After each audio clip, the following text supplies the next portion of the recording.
शिव सीताराम तो हो रहा है यह कितना आवश्यक है।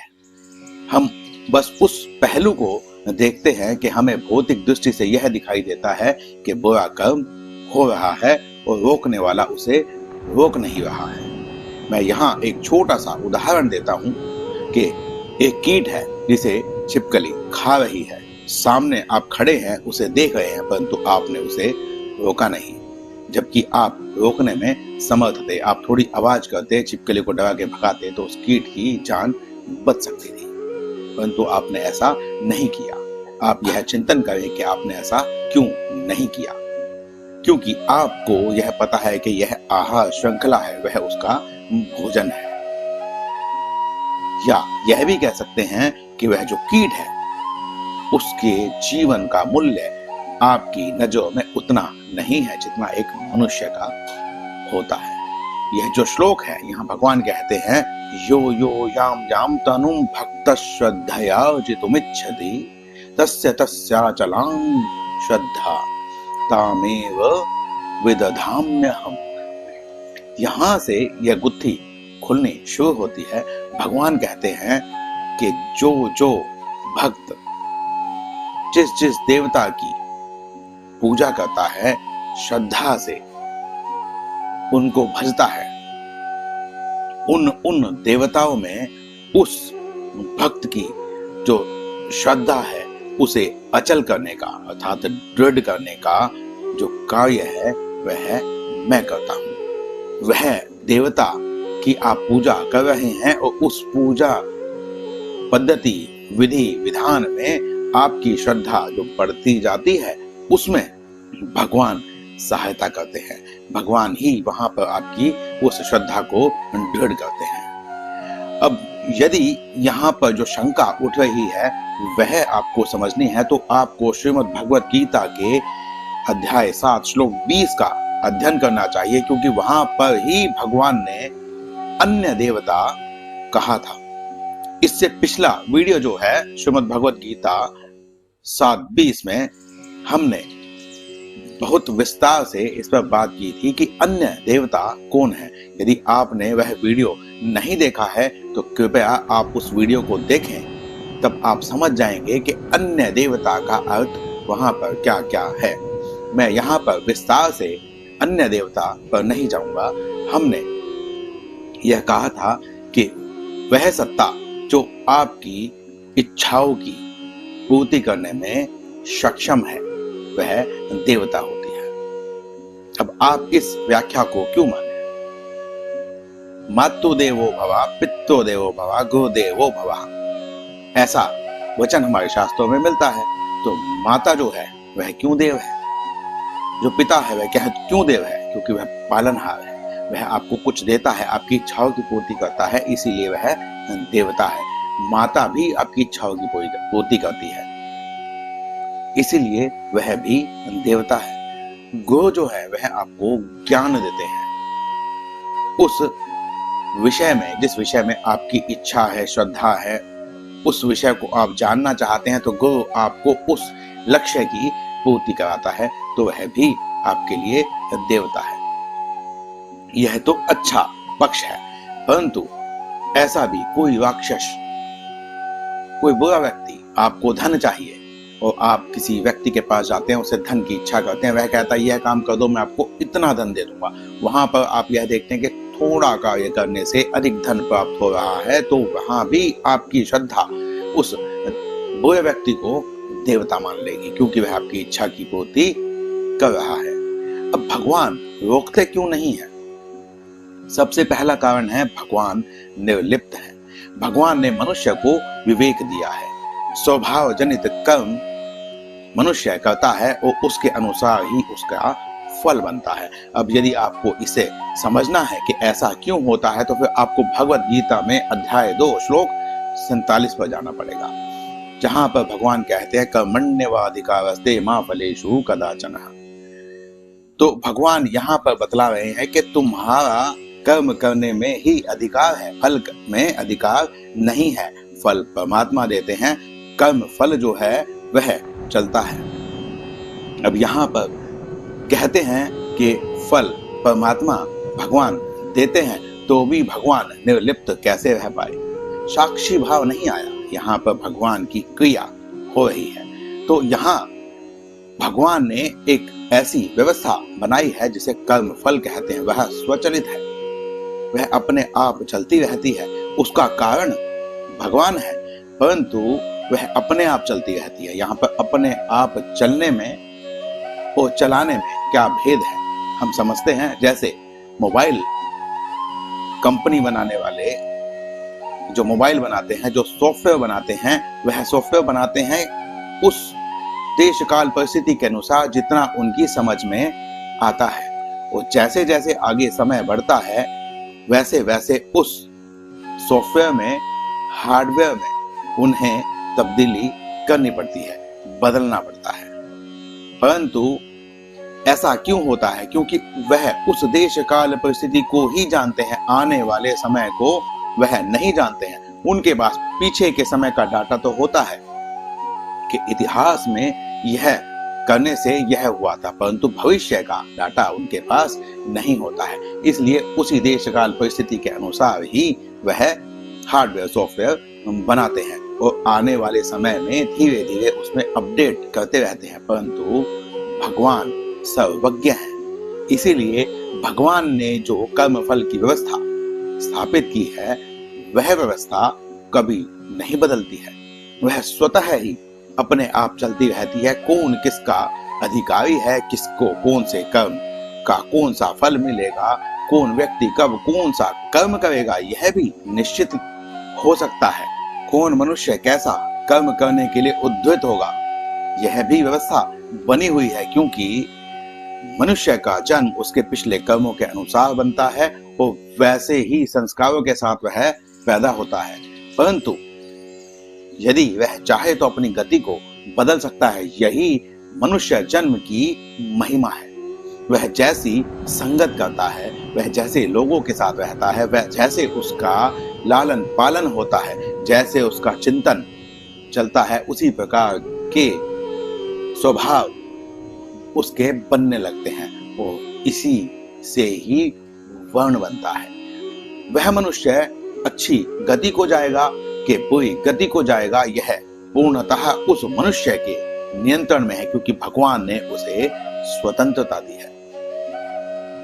अब कोई व्यक्ति बुरा कर्म करता है तो भगवान रोकते नहीं है, बल्कि उसकी श्रद्धा को दृढ़ कर देते हैं। श्रद्धा क्या है? किसी भी व्यक्ति का जब हम सम्मान करते हैं, उसके बताए गए विधि विधानों को हम मानते हैं, उसे श्रेष्ठ मानते हैं, तो उसके प्रति एक विशेष प्रेम उत्पन्न हो जाता है। वही श्रद्धा है। यह विशेष प्रेम जरूरी नहीं है कि अच्छी चीज के लिए ही उत्पन्न हो जाए। यहाँ पर जो बलात्कारी व्यक्ति है वह किसी स्त्री में कामुक हो जाता है, इसे भी श्रद्धा कहा जा सकता है। वह जो उसकी श्रद्धा है वह गलत स्थान पर हो रही है, परंतु यहाँ पर भी भगवान उसे रोकते नहीं है, क्योंकि वह अपने स्वभाव के अनुसार अपने कर्म की प्रवृत्ति को बना चुका है कि वह किस प्रकार के कर्म करने वाला व्यक्ति है। फिर कर्म फल की व्यवस्था बस यह करती है कि उस व्यक्ति को जो बुरा कर्म करने की उस स्थिति में आ चुका है कि जहां से वह डरेगा नहीं, वह बिल्कुल मूढ़ हो चुका है, उस अपने मस्तिष्क से, अपनी बुद्धि से, अपनी चेतना से वह व्यक्ति गिर चुका है। अब वह व्यक्ति बुरा कर्म तो करेगा ही। अब यहाँ पर जिस व्यक्ति के साथ बुरा कर्म होना है, उस व्यक्ति को उस स्थिति में जिस व्यक्ति के साथ बुरा कर्म होना है, यह कर्म फल व्यवस्था उस व्यक्ति से उस व्यक्ति का मिलान भर करवा देती है और वहां पर भी उनको स्वतंत्र छोड़ती है कि हो सकता है कि उसका मन बदल जाए और वहां पर भी वो क्रिया न हो। यदि होनी है तो फिर हो उसके साथ जो इसका अधिकारी है। बिना अधिकारी के ना दंड दिया जा सकता है, ना इनाम दिया जा सकता है। यही हमने पिछले वीडियोस में भी यह बतलाया है कि भगवान कौन हो सकता है। यहाँ पर आपको थोड़ा सा विषय से अलग है, परंतु समझना चाहिए कि भगवान वही हो सकता है जो सर्वशक्तिमान होते हुए भी न्याय का आचरण करता है। तो भगवान का यह जो न्याय का आचरण है, यह इसीलिए है कि यदि बुरा कर्म किसी के साथ होना है तो जिस व्यक्ति को दंड मिलना चाहिए, और जो व्यक्ति बुरा कर्म करने वाला है अर्थात वह दंड दे रहा है, जबकि वह दंड दे रहा है तो वह न्याय नहीं कर रहा है, परंतु वह इस व्यवस्था का हिस्सा मात्र है। इसीलिए वह बुरा कर्म करेगा, उसके साथ इसके बाद बुरा कर्म होना है जिसे दंड मिलना है, तो इन दोनों का मिलान होगा और यहाँ कर्म फल पूरा हो जाएगा। अब जिस व्यक्ति ने किया है इसका भी कर्म फल बन गया है। अब यहाँ पर भगवान ने उसकी श्रद्धा को अचल किया था। जैसी आपकी श्रद्धा है, क्योंकि भगवान अचल क्यों करते हैं? भगवान ने कहा तुम्हारा कर्म करने में अधिकार है, फल में देने में अधिकार मेरा है।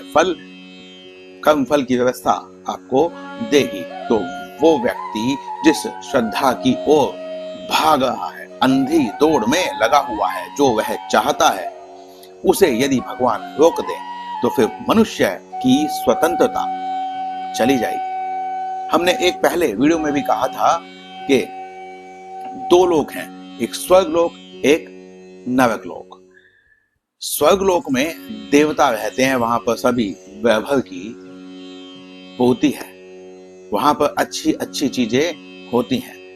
नरक लोक में यातनाएं होती हैं। आपने कभी नहीं सुना होगा कि जो नरक में तेल में तलते हैं, जो काटते हैं, जो भयंकर पीड़ा देते हैं, वहां देने वाले कोई देवता होते हैं।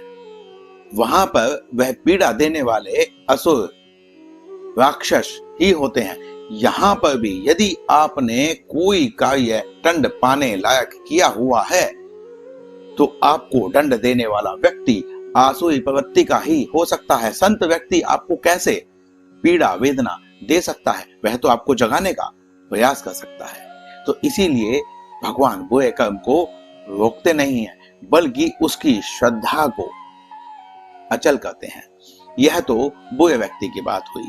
यदि हम अच्छे व्यक्ति की बात करें कि भगवान उसकी श्रद्धा को देवताओं में पुष्ट कर देते हैं, जबकि भगवान को उन्हें अपने में लगाना चाहिए, क्योंकि देवता जिन इच्छाओं की पूर्ति करते हैं, बस वही भेद उत्पन्न होता है कि भगवान और देवता में भेद क्या है। देवता वर देते समय यह नहीं सोचते हैं कि मैं जो वर दे रहा हूं उससे वर पाने वाले का लाभ होगा कि हानि होगी। बस देवता को उनके विधि विधान के द्वारा मनुष्य ने प्रसन्न कर लिया है, तो अब प्रसन्न होने के बाद देवता को उन्हें वर देना ही पड़ेगा। यही भगवान जो हैं वह वर नहीं देते। यदि अधिकारी न हो तो वह नहीं देता। इसीलिए भगवान ने अन्य देवताओं की पूजा को मना किया, निषेध किया, क्योंकि यदि मनुष्य अपना भला चाहता है, पूर्ण पद को चाहता है, शरणागति को चाहता है, तो उसे देवताओं को छोड़कर उस सत्ता की पूजा करनी पड़ेगी जो उन देवताओं को भी शक्ति देता है। अब एक और प्रश्न यहां ले सकते हैं, लोग कहें, सोचें, मन में ऐसी शंका आ सकती है कि जो देवता है क्या वह भगवान से अलग है? ऐसा नहीं है। यह संपूर्ण संसार भगवान में ही गुथा हुआ है। परंतु आपको एक लौकिक उदाहरण देते हैं कि आप अपने पुत्र से बहुत प्रेम करते हैं। आप कहीं बाहर गए हुए हैं और आप अपने पुत्र से मिलना चाहते हैं। पुत्र का हाथ यदि आपको दिखा दिया जाए तो क्या आपको संतुष्टि हो जाएगी?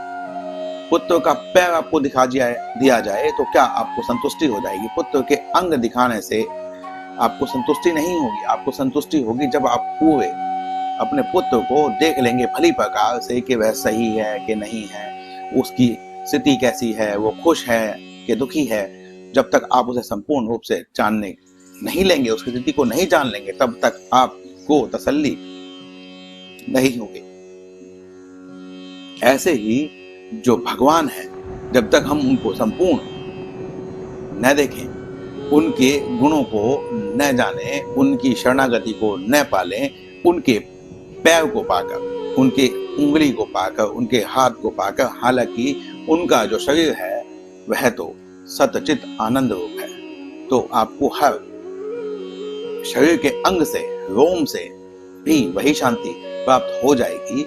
लेकिन आप लौकिक के अनुसार किसी भी विषय को पूर्ण रूप से पाना चाहते हैं, कामना में ही। यदि आपको मोबाइल पाना है तो क्या मोबाइल के पार्ट्स अलग अलग करके देने से आपको संतुष्टि हो जाएगी? क्या आपका काम चल जाएगा? यही देवताओं के साथ है। देवताओं में जितना विवेक है, क्योंकि देवता कौन है? देवता भी तो हमने बताया जो कामना की पूर्ति करते हैं वह देवता होते हैं, और जो इस मनुष्य लोक में अच्छे अच्छे कर्म करके, पुण्य कर्म करके, परंतु सकाम कर्म, उनकी वृत्ति में फल था, भोग था, इसीलिए वह देवता बन गए। वहां पर जाकर उनका जो व्यवहार है, क्योंकि वह खुद सकाम कर्मी थे, वह खुद कुछ चाहते थे, तो इसीलिए उनको कौन प्रिय होते हैं? उनको वो प्रिय होते हैं जो उन देवताओं से कुछ चाहते हैं। इसीलिए ये जो चाहने का कर्म है यह चलता रहता है।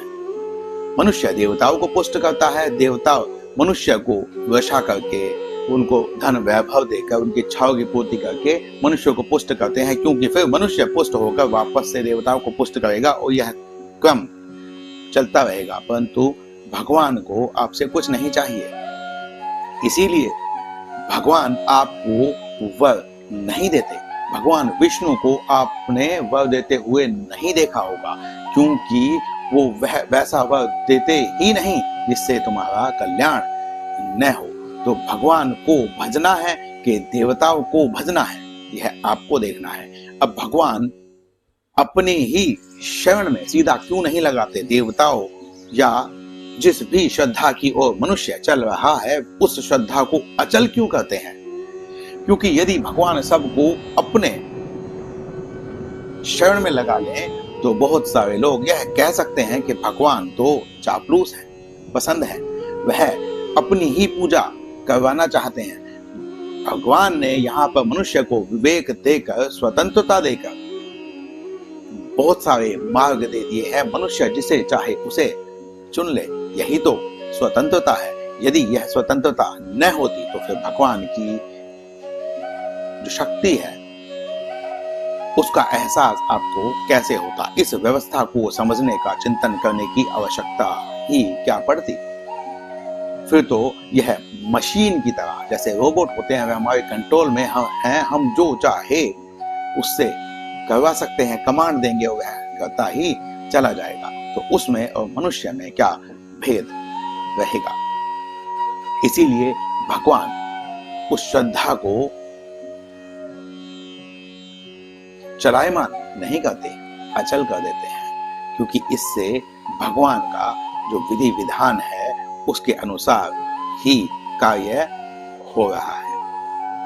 अब हम कह सकते हैं कि भगवान की मर्जी के बिना पत्ता भी नहीं हिलता। मनुष्य सोचता है कि मैं स्वतंत्र हूं, मैं जो चाहे कर सकता हूं, परंतु फिर भी वो कितना भी स्वतंत्र हो, कुछ भी करना चाहे, परंतु वह उस विधि विधान की पूर्ति ही कर रहा है। वह गलत कर्म कर रहा है तो भी इस व्यवस्था का हिस्सा है, सही कर्म कर रहा है तो भी इस व्यवस्था का हिस्सा है। इसलिए मनुष्य को यह समझना चाहिए कि मैं उस परम पिता परमेश्वर भगवान का अंश हूं।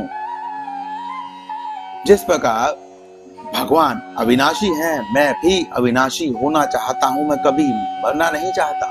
जिस प्रकार भगवान सर्वज्ञ है, मनुष्य भी सब कुछ जानना चाहता है। जिस प्रकार भगवान सर्वशक्तिशाली है, मनुष्य भी सर्वशक्तिशाली होना चाहता है। इसीलिए मैं उस परम अविनाशी का अंश हूं। तो मुझे यह समझना चाहिए कि यह जो व्यवस्था है मैं इससे बाहर नहीं जा सकता क्योंकि इसके बाहर कुछ है ही नहीं। फिर भगवान रोकते क्यों नहीं, और भगवान क्या इस व्यवस्था को नियंत्रण करते हैं या इस व्यवस्था को नियंत्रण करने की आवश्यकता पड़ती है? सांख्य दर्शन में भी भगवान कपिल मुनि ने यह कहा था कि इस व्यवस्था को भगवान के नियंत्रण की आवश्यकता नहीं है। इसीलिए सांख्य दर्शन कहता है कि भगवान की आवश्यकता ही नहीं है, परंतु वह उनकी सत्ता को नहीं नकारता, वह उन्हें साक्षी भाव में रखता है। कोई है जो देख रहा है, जो उसका साक्षी है, परंतु वह रोकता नहीं है, क्योंकि प्रकृति को कुछ भी करने के लिए किसी और बाहरी तत्व की आवश्यकता नहीं है। चेतना और प्रकृति मिलकर सब कुछ कर लेते हैं, और यह जो चेतना है यही सांख्य में पुरुष बतलाई गई है। रोकने की आवश्यकता क्यों नहीं है? क्योंकि हमने बताया कि यह सिस्टम भगवान ने इस प्रकार से बनाया है कि इसमें अपडेट करने की आवश्यकता नहीं है। यह सभी देश काल परिस्थितियों के अनुसार बनाया गया है और यह कभी भी क्रैश नहीं होता। इसीलिए इसे नियंत्रण करने की आवश्यकता नहीं है। भगवान रोकते क्यों नहीं है? क्योंकि कर्म फल व्यवस्था उस हिसाब से वह कर्म बनाती है। एक और कारण है कि भगवान ने मनुष्य को विवेक देकर यहां पर भेजा है। विवेक किस लिए दिया? यहां पर जो व्यवस्था है, जो तथ्य है, जो चीजें हैं, जो स्थिति है, उन सबको समझने के लिए और उससे कुछ ग्रहण करने के लिए। जब आप किसी विषय पर चिंतन करोगे तभी तो उसमें से निचोड़ कर कुछ अच्छा पा पाओगे। अन्यथा समुद्र मंथन करने की भी क्या आवश्यकता थी? समुद्र में जहर भी पड़ा हुआ था और समुद्र में अमृत भी पड़ा हुआ था। जब तक हम मंथन नहीं करेंगे तब तक हमें श्रेष्ठ की प्राप्ति नहीं हो सकती। अब कुछ लोग यह भी समझ सकते हैं कि यदि गुरु न मिले तो मनुष्य की दिशा सही कैसे होगी, कैसे वो श्रेष्ठ चीज की तरफ अपनी श्रद्धा बनाएगा। यहीं पर विवेक काम करता है। एक परंपरा ऐसी भी है जो यह कहती है कि तर्क को ही अपना गुरु बनाओ। आज हमारे देश का युवा पश्चिम से इतना प्रभावित है कि वह अपने धर्म ग्रंथों को, पुराणों को इत्यादि को पढ़ना छोड़ चुका है, परंतु पश्चिम से प्रभावित होने के पश्चात उसने एक बात पश्चिम से नहीं सीखी, जिसकी सीखने की बहुत अधिक आवश्यकता थी। आपने देखा होगा, छोटे बच्चे की कक्षा से लेकर ऊपर जितना आप पढ़ते जाएं, छोटे बच्चों की कक्षाओं में तो यह लिखा होता है, एक छोटी सी कहानी सुनाने के पश्चात वहां पर बताते हैं कि मोरल ऑफ द स्टोरी क्या है। इसके बाद हम बड़े होते जाते हैं तो हम अपनी कक्षाओं में पढ़ते पढ़ते उसमें से निचोड़कर वह तथ्य समझ लेते हैं। सभी शब्दों को याद रखने की आवश्यकता नहीं है। आपको उस विषय को समझने के लिए अपनी भाषा बनानी पड़ती है। यह तर्क के अनुसार ही बनती है। हम अपने जब शास्त्र पढ़ते हैं तो उसमें से हम मोरल ऑफ द स्टोरी क्यों नहीं निकाल रहे? क्यों वहां पर ऐसा नहीं देख रहे कि यह कहानी क्यों लिखी गई है? हम उसको बिल्कुल शब्दशः क्यों मानने लगते हैं? कहते हैं कि घी की नदी बह रही है तो आपको घी की नदी ही क्यों बहानी है? इसका अर्थ यह है कि वहां पर घी की बहुत अधिकता थी, कमी नहीं थी, वैभव पूरा था। वहां पशुपालन हो रहा था, पशुपालन होने से दूध से घी बन रहा था। ऐसा भी तो आप सोच सकते हैं, परंतु आप सोचते क्यों नहीं हैं? यह मोरल ऑफ द स्टोरी का कॉन्सेप्ट क्यों नहीं है हमारे युवाओं में? और इसी वजह से ही आज का जो युवा है वह डिप्रेशन का शिकार हो रहा है, क्योंकि उसके पास सीखने के लिए कुछ नहीं है। वह आत्महत्या कर लेता है। वह बुरे कर्मों की तरफ चला जाता है, क्योंकि उसने समझा ही नहीं कि उसके सामने जो घट रहा है उस घटने में पॉजिटिव क्या है। क्या, क्यों और कैसे, यह 3 शब्द आपके जीवन को बदल सकते हैं। जब भी आप किसी स्थिति में हैं तो यह अवलोकन करें कि यह जो हो रहा है यह क्या है। पूरा जब उसको आप समझ लें कि क्या हो रहा है, स्थिति क्या है, तो फिर आपको जाना चाहिए क्यों पे, कि यह क्यों हो रहा है, इसका कारण क्या है। जब आप इसका भी अवलोकन कर लेते हैं तो तीसरी स्थिति आती है कैसे। और यह जो स्थिति है यह आपको समझाती है कि आपको इस स्थिति का अच्छा, सबसे अधिक लाभ कैसे मिल सकता है। आप कैसे इस स्थिति से, यदि यह कष्टकारी है, यदि यह दुख देने वाली है, आपका अहित करने वाली है, तो कैसे आप यहां से निकलें। और यदि यह आपको लाभ देने वाली है, यह आपके ज्ञान को बढ़ाने वाली है, यह आपका हित करने वाली है, तो फिर कैसे आप अधिक से अधिक लाभ इस स्थिति का उठा सकें। अन्यथा लाखों करोड़ों लोग सत्संग में जाते हैं, वहां पर बैठते हैं, वो अपने घर वापस आ जाते हैं और फिर से वही दुराचरण प्रारंभ कर देते हैं। क्यों? क्योंकि उन्होंने मोरल ऑफ द स्टोरी को नहीं समझा है। तर्क ही आपका गुरु है। हर व्यक्ति के पास गुरु होता है। कोई यह नहीं कह सकता कि बस गुरु नहीं है, बस वह गुरु का अनादर करता है या उस गुरु में श्रद्धा नहीं रखता। जब आप इस तर्क में, इस विज्ञान में अपनी श्रद्धा रखने लगेंगे तो फिर से भगवान आपकी श्रद्धा को उस देवता में स्थिर कर देंगे। भगवान आपकी श्रद्धा को उस देवता में स्थिर इसलिए भी करते हैं क्योंकि आप जिन देवताओं से मांग रहे हैं उनको भी देने की शक्ति परमपिता परमेश्वर भगवान ही देते हैं। तो आप बस पूजा तो उसी भगवान की कर रहे हैं, परंतु आपने जो अविधि अपनाई है वह गलत हो सकती है। मनुष्य के पास विवेक है, स्वतंत्रता है, इससे वह परम पद को पा सकता है और इसी से वह सबसे निचली स्थिति पर भी जा सकता है। यह स्वतंत्रता दोधारी तलवार है, यह घातक भी है और यह हितकारी भी है। यह आपके ऊपर है कि आप इसे किस प्रकार से प्रयोग करते हैं। मैं आशा करता हूं कि मैं अपना वक्तव्य आपको समझाने में सफल रहा हूंगा। मैं स्क्रिप्ट लिखकर वीडियो नहीं बनाता हूं, इसीलिए हो सकता है कि कोई विषय मैंने शुरू किया हो और फिर शायद विषांतर होकर मैं किसी और दूसरे विषय पर चला गया हूं। अगर ऐसी कोई त्रुटि किसी भी वीडियो में हो जाए तो आप कमेंट करके बतलाएं कि यह विषय आपने अधूरा छोड़ दिया है या यहाँ पर आपसे यह गलती हो गई है, या कहीं पर आपको लगे कि मैं किसी विषय को समझाने में, बतलाने में, अपने वक्तव्य को आप तक पहुंचाने में असफल रहा हूं, तो कृपया करके जरूर बतलाएं। मिलते हैं किसी अगले वीडियो में अगले श्लोक में। शिव सीताराम।